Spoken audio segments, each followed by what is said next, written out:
Buenas tardes, nuevamente nos encontramos y estimo que hoy es el último encuentro de este ciclo, que si se reúnen, reinicia, no sé cuándo será. Bueno, hola. La idea es hablar hoy de Jonás. Primero que nada les quiero contar un poquito de lo que es en nuestra tradición judía. No sé si les comenté, pero en nuestra tradición, todos los sábados leemos parte del Pentateuco, es decir, de los 5 libros de Moisés, los primeros 5 libros de cualquier Biblia de la que contenga el Antiguo Testamento, los primeros 5 libros en la Torá, Pentateuco o 5 libros de Moisés. Y cada sábado, en el ritual, en la sinagoga, leemos una porción del Pentateuco. Y en algunas sinagogas tradicionales también se lee algún que otro texto de un profeta. No se lee todo, se lee una parte que ya está predeterminada. Y el libro de Jonás se lee íntegro en el día más sagrado que tenemos en nuestra tradición judía, que es el Día del Perdón.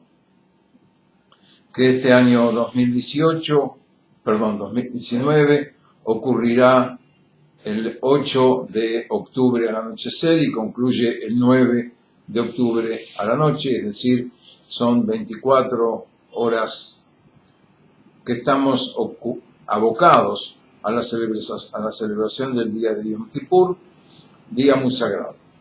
En ese día se lee en la sinagoga el libro de Jonás íntegro. Y ahora vamos a ver por qué. El libro de Jonás es como suelo decir habitualmente, cuenta la historia de un profeta trucho. ¿Por qué digo trucho? Porque precisamente todo lo que Dios le dijo que haga, él en alguna medida no lo hizo.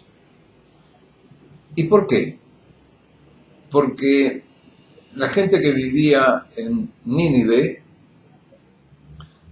ciudad que está mencionada en el libro de Jonás, era gente que de alguna manera no era observante de la ley, no era creyente de Dios, es decir, era un público que de alguna manera lo podemos inclusive encontrar en nuestro querido país hoy.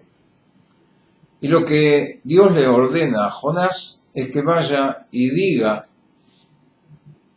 en Nínive que Dios está esperándolos y está esperando que vuelvan y que nuevamente se encuentren con Dios. Y de alguna manera Jonás no cumple con lo que Dios le dice, al contrario, todo el relato que hay en el libro, usando terminología muy nuestra, muy criolla, y no tan filosófica, sino que al contrario, un poquito más vulgar, nos encontramos con que, por ejemplo, Dios le dice a Jonás que vaya a Nínive, y él, en lugar de ir a Nínive, se toma un barco, se toma el buque. Se toma un barco para otro lado totalmente diferente, y no solamente se toma un barco para un lado diferente, sino que se va a las profundidades del barco, precisamente para que nadie lo encuentre.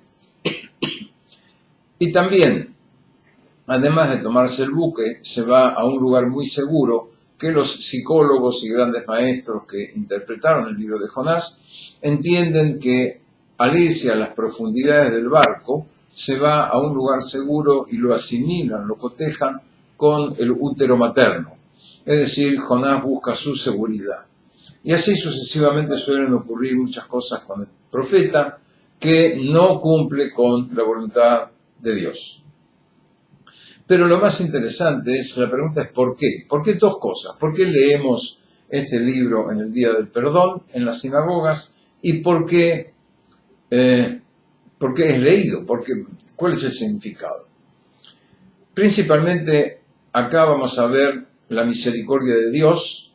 Yo les sugiero lean el texto porque el encuentro-desencuentro que hay entre Jonás y Dios es muy fuerte, a tal punto que más de una vez Jonás le pide a Dios que lo elimine.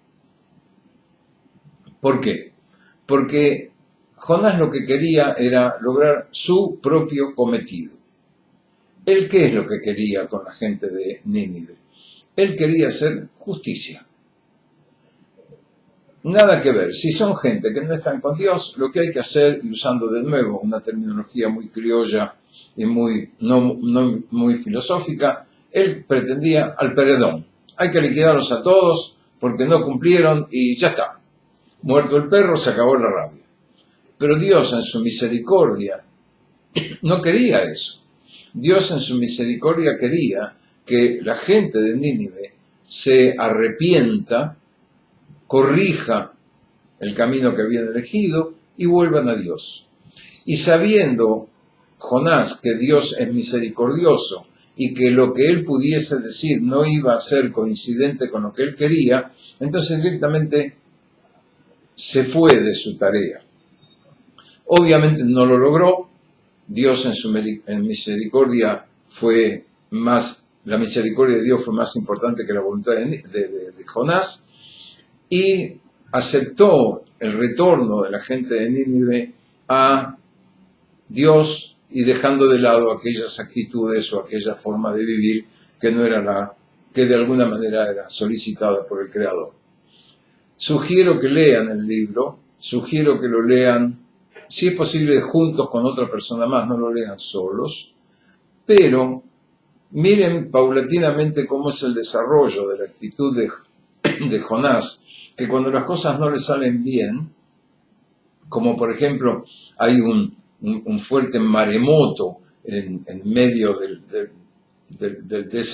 mientras estaba dentro del barco, y sabiendo que de alguna manera, porque preguntaban por qué este maremoto, por qué esta situación en que casi nos podemos morir todos dentro de este barco, y Jonás termina diciéndolo que el motivo de ese riesgo era precisamente por su actitud, que no fue una actitud correcta para con Dios. Y a los efectos de no tomar una decisión, inclusive la que él quería, le pide a los marineros, y después también sigan leyendo cuál es la actitud de los marineros, le pide a los marineros que lo tiren al agua. Y la pregunta es, ¿por qué no se tiró solo? Si no necesitaba nada, para tirarse al mar no hace falta que nadie lo tire, se hubiese tirado solo, pero obviamente no tenían el suficiente coraje para tomar una decisión per se, digamos que era el nene caprichoso que quería que las cosas sean como él quería, y si no eran, obviamente no era cuestión de ponerse a llorar y a patalear, pero busca otras cosas. Y cuando de vuelta ocurre algo que no era coincidente con su voluntad, le pide a Dios que lo elimine.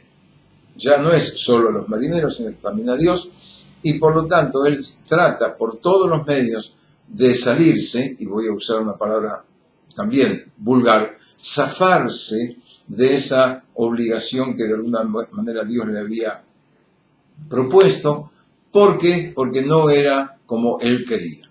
Por lo tanto, léanlo, disfrútenlo, y después, si tienen alguna relación con algún psicólogo, plantéenselo, y él le va a dar seguramente algunas otras interpretaciones adicionales. Que lo disfruten, y gracias.